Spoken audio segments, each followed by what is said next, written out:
अस्सलाम वालेकुम व्यूअर्स, क्या हाल चाल है आप सब लोगों का। आई होप आप लोग जहां भी होंगे खैरियत से होंगे अपनी फैमिलीज के साथ। आज की जी वीडियो में मैं आप लोगों के साथ शेयर करूंगी कि लास्ट मैंने आप लोगों को बताया था कि यहाँ टर्की इस्तांबुल में जो हमारा पाकिस्तानी ब्राउन आटा है वो बहुत ज़्यादा मुश्किल से मिलता है। तो यहाँ अपनी फैमिली के साथ इस्तांबुल टर्की में 5 साल हो गए। हम लोगों ने अपनी इस रिक्वायरमेंट को कैसे मैनेज किया मैं एक्सप्लेन करूंगी।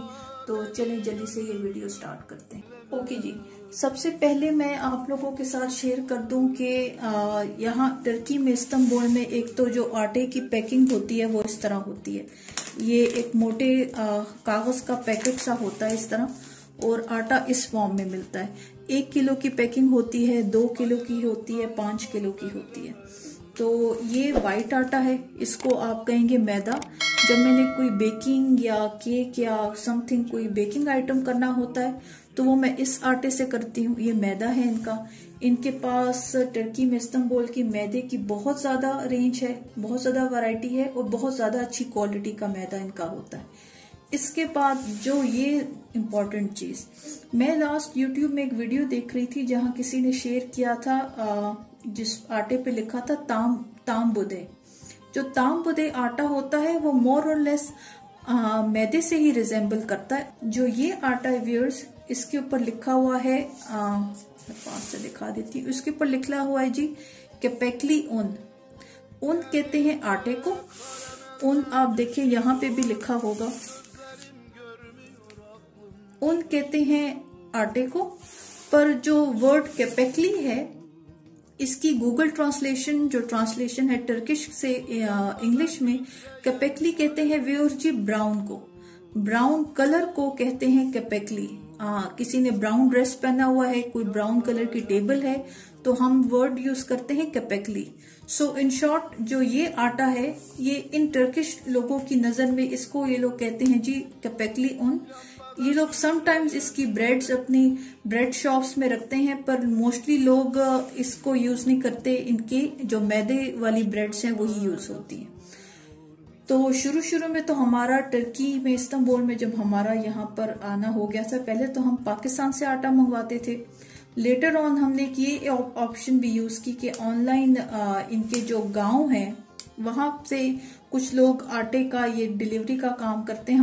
वो आटा मैं दिखा नहीं सकती, पर वो आटा बहुत मुश्किल था मैनेज करना। It was just like a glue.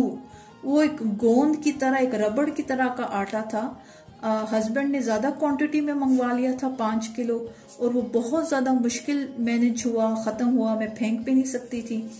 तो हमने यहाँ के जो ऑनलाइन आटे जो ऑनलाइन सर्विसेज हैं, जो ऑनलाइन कंपनीज हैं जो आटा डिलीवर करती थी, उनका क्लेम था कि ये ब्राउन आटा है और ये गांव का आटा है।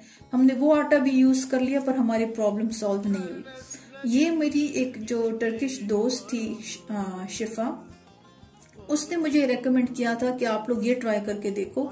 फाइनली इसका सोल्यूशन पर हम लोगों ने ये निकाला कि मैं समटाइम्स इन दोनों की हाफ क्वांटिटी, पर मोस्टली इसकी 1 क्वांटिटी होती है, सॉरी मैदे की 1 कप होता है और इसका 2 कप रेशो होता है। इस तरह आटा हम लोग यूज करते हैं। और अभी आई थिंक सो मेरा पाकिस्तान से आटा पिछले 2 साल से नहीं आया। जब से आई थिंक सो ये कोविड सिचुएशन हुई है तो हम लोग अब थ्रू आउट यही यूज कर रहे हैं। आदत काफी इसकी हो गई है। इसका टेक्सचर दिखाऊंगी कि ये टेक्सचर वाइज कैसा दिखता है, और मैं इन दोनों को मिक्स करके जिस तरह मैं प्रॉपर घर में रोटी बनाती हूँ, मैं आप लोगों को एक डेमोन्स्ट्रेशन के तौर पे पराठा बना के दिखाऊंगी कि वो किस तरह बनेगा इस आटे के साथ। जो व्यूअर्स हैं, जो लेडीज हैं, जो हाउस वाइफ्स हैं, मैं उन लोगों को डेफिनेटली मतलब इसका जो घर में बनाऊंगी इसका टेस्ट तो नहीं उनको फील हो सकेगा, पर डेफिनेटली वो एक्सपर्ट होंगी, उनको आइडिया हो जाएगा एक रोटी के, एक पराठे का टेक्सचर देखकर, एक गूंदे हुए आटे को देखकर कि ये आटा किस तरह का है। तो आई होप ये वीडियो उन लोगों के लिए बहुत ज्यादा बेनिफिशियल हो जाएगी जो लोग यहाँ प्लान कर रहे हैं मूव होने के लिए। इसके साथ मैं ये बता दूं कि जो पराठा होगा मेरा वो इससे बनेगा। इसको मैंने आप लोगों को जब ग्रोसरी शॉपिंग थी मैंने दिखाया था तेरियाग। इसको जी मक्खन को, बटर को टर्किश में बोलेंगे तेरियाग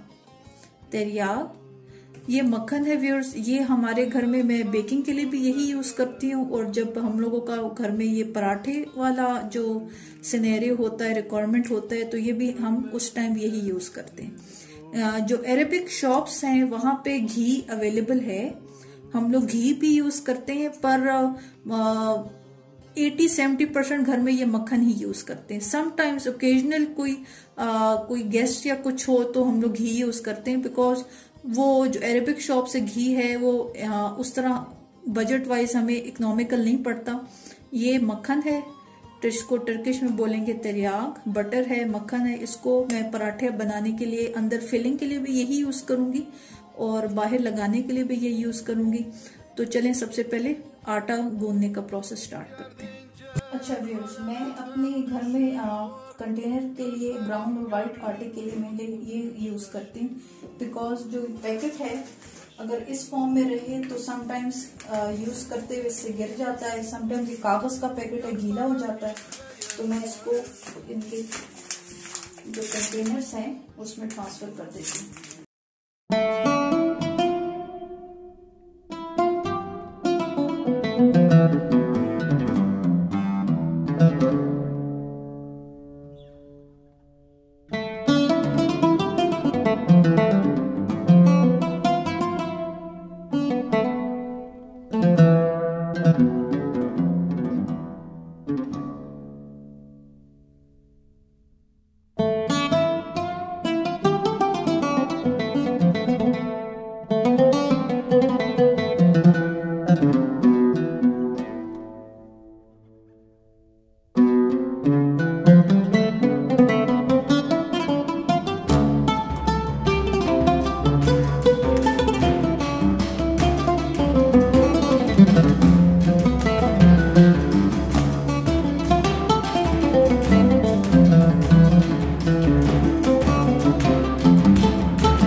ये उनकी ब्रेड की इस तरह पैकिंग है और फ्रेंच ब्रेड से रिजेंबल करती है, पर इसको टर्किश में बोलते हैं इकमिक। इकमिक किसी ब्रेड को कहेंगे, ये लोग टोस्ट ब्रेड के साथ भी इकमिक लिखते हैं, इकमिक टोस्ट। तो बेसिकली गोल रोटी को भी ये लोग इकमिक बोलते हैं। ये है इकमिक। तो हमारा तो फैमिली के साथ शुरू में 1.5 साल इस पे गुजारा हुआ, तो बिल्कुल फिर लास्ट टाइम पे तो मोमेंट्स पे बिल्कुल एक रोने वाली हालत हो गई थी। फिर हम लोगों ने इमरजेंसी सिचुएशन पे फिर पाकिस्तान से आटा मंगवाया। लेटर ऑन फिर दोस्त बने, यहाँ पे मुझे लैंग्वेज आ गई, तो फिर आइडिया हुआ कि मेरी जो टर्किश फ्रेंड है उन्होंने सजेस्ट किया कि आप ये जो कैपेक्ली उन है ब्राउन आटा, इसको आप लोग यूज करके देखें, तो वो फिर काफी हद तक प्रॉब्लम सॉल्व हो गई। जहाँ आटे की ब्रेड की बात हो रही है, शुरू में तो हम लोग पाकिस्तान से चावल मंगवाते थे, जो बासमती है चावल वो मंगवाते थे। ये चावल है व्यूअर्स, यहाँ पे जो कुछ कोयटा की शॉप्स हैं, अफगानियों की शॉप्स हैं, वो ये चावल देती हैं। हम लोग ये चावल अब काफी अरसे से यूज कर रहे हैं, बहुत अच्छा चावल है, इसमें कोई शक नहीं। ये है जी उर्दू में ही लिखा हुआ है जरी मेहर। ये चावल का बैग है, ये है जी कितने का, 5 किलो का। उर्दू में लिखा हुआ है जरी मेहर, और ये इसकी देखने में ऐसे दिखता है, बहुत अच्छा चावल है। हम लोग तो शुरू में ये सिचुएशन थी कि जब भी husband on end of Dubai या पाकिस्तान विजिट होता था, तो हमारे लगेज में मसालों के साथ फिर चावल भी आते थे, पर वो फिर बहुत ज़्यादा वेट हो जाता था लगेज का, तो फिर बहुत ज़्यादा प्रॉब्लम होती थी। तो शुक्र है चावल का प्रॉब्लम सॉल्व हो गया, आटे का भी हो गया। आई होप जो नई फैमिलीज यहाँ आएंगी शुरू में तो उनको टेस्ट में फ़र्क लगेगा, पर अभी हम लोग तो 2 साल से यूज़ कर रहे हैं तो हमें प्रॉब्लम नहीं हुई। शुरू में 1.5 साल ये यूज़ हुई, बहुत ज़्यादा मुश्किल था, बहुत ज़्यादा मुश्किल। तो बस ये मैंने आटा गूंद लिया। अभी मैं आप लोग को इसको दिखाती हूँ कि उसका बनाने में उसका टेक्सचर कैसा है। ओके जी, मेरी तरफ अब दोपहर का टाइम हो गया, ज़ोहर की अजान हो रही है। मैं बस बच्चों का यही टाइम बच्चों के खाने का होता है। मैंने आटा गूंद के थोड़ी देर फ्रिज में रख लिया था।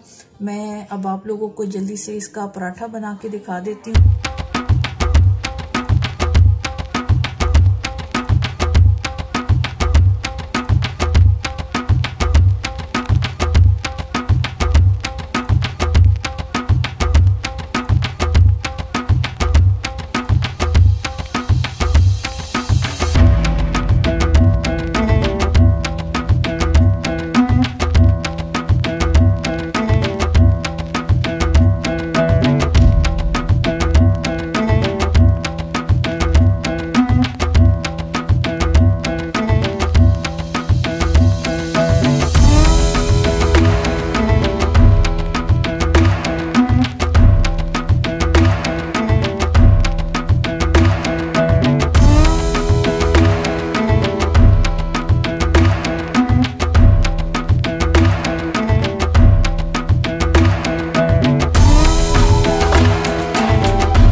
वो मौजूद था। तो उसने कहा खैरियत हो आपकी तरफ, आग तो नहीं लग गई? मैंने कहा नहीं ऐसा कुछ नहीं है। उसको समझ आ गई तो उसने कहा आप लोग खिड़कियां खोल दें ताकि किचन का धुआं निकल जाए। तो अक्सर लोग मुझसे पूछते हैं कि अकेले कैसे मैनेज हो रहा है और कोई प्रॉब्लम तो नहीं होती। तो मेरा बताने का मकसद ये था कि हमारे सेटअप में सिक्योरिटी का मैं अपने पेरेंट्स को भी बताती हूँ कि ये सिचुएशन है कि अगर समटाइम्स मैं किचन में कुकिंग कर रही हूँ और अगर मैंने एग्जॉस्ट फैन ऑन नहीं किया या खिड़की नहीं खोली, स्पेशली सर्दियों में, तो उसके धुएं की स्मेल से यहाँ पे फायर अलार्म्स ऑन हो जाते हैं। और अगर मैं इंटरकॉम पे सिक्योरिटी गार्ड की कॉल रिसीव ना करूं तो वो लोग फिर आके डोर पे चेक करते हैं कि सब खैरियत है, कोई प्रॉब्लम तो नहीं है। तो अभी इस टाइम पराठे के टाइम मैंने एग्जॉस्ट ऑन नहीं किया कि वो वीडियो में बहुत ज्यादा शोर हो जाएगा। मैंने खिड़की खोल दी है। तो पराठा बनाते हुए मुझे यही ख्याल आ गया कि जब भी ये पराठा बनता है तो अक्सर वो जो ये मक्खन के तवे पे जलने की स्मेल से हमारे वो कॉरिडोर के फायर अलार्म बढ़ना शुरू हो जाते हैं। वो फिर मैं इंटरकॉम के पास रहती हूँ ये बताने के लिए सिक्योरिटी गार्ड को कि नहीं सब खैरियत है। तो अब तो 4-5 दफा ये सिनेरियो हो चुका है। फिर मैं ये करती हूँ कि खिड़की खोल देती हूँ सो दैट कि प्रॉब्लम ना हो। हर रूम में यहाँ पर फायर सेंसर्स और फायर अलार्म्स मौजूद हैं। तो किसी कमरे में अगर कोई धुआं ज्यादा हो जाता है स्पेशली किचन में, तो वो फिर सिक्योरिटी गार्ड आके चेक करने आ जाता है। तो ये सीन है मतलब अकेले रहते हुए यहाँ पर इतनी सिक्योरिटी अगर हम लोग यहाँ पे मेंटेनेंस चार्जेस दे रहे हैं तो फिर ये एडवांटेजेस हो जाते हैं कि बहुत ज्यादा एक प्रॉपर सर्विस मिल जाती है। हस्बैंड को पता होता है कि पीछे कोई प्रॉब्लम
का ये बिकॉज ये रोटी इम्पोर्टेंट एस्पेक्ट था। बहुत ज़्यादा फैमिलीज मुझसे कांटेक्ट कर रही थी कि आपने मेंशन किया यहाँ आटे का प्रॉब्लम है, तो आप लोग यहाँ पर किस तरह मैनेज करते हैं। तो व्यूअर्स, अब आटे का प्रॉब्लम, हमें पाकिस्तानी आटा यहाँ अवेलेबल नहीं है, तो हम लोग इस तरह मैनेज करते हैं। ये टर्किश आटा था, कैपेक्ली ऊन, उसके अंदर मैंने मैदा मिक्स करके पराठा बनाया है। और मैं थोड़ा क्रिस्पी ही बनाती हूँ, और ये प्रॉपर बीच में अंदर मक्खन डाल के। ये आज की मेरी वीडियो थी, मैंने आप लोगों से शेयर करना था यहाँ पे आटे के प्रॉब्लम को हम लोगों ने किस तरह सॉल्व किया और हम लोग घर में क्या यूज कर रहे हैं। आप लोगों को वीडियो अच्छी लगी हो, प्लीज डू सब्सक्राइब। अपने फैमिली और फ्रेंड्स के साथ इस वीडियो को प्लीज जरूर शेयर करें। Thank you so much for watching. See you all in my next video. अल्लाह हाफिज।